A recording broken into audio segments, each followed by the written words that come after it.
Hello guys, welcome back to our channel. If your SkyQ Mini Box remote control is not working or not responding, it can interrupt your entire viewing experience because you lose control over navigation, channels, and settings.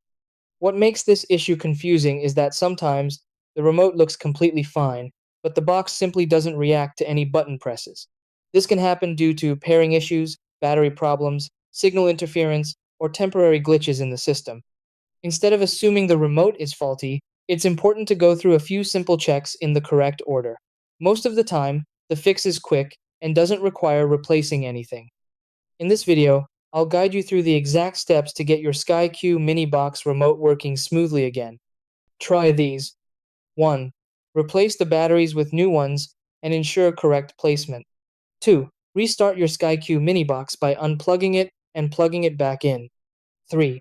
Make sure there are no obstacles blocking the signal between remote and box. 4. Repair the remote by holding the required buttons until it reconnects. 5. Clean the remote buttons and sensor area to remove dust or dirt. 6. Test the remote by navigating menus to confirm it is responding properly.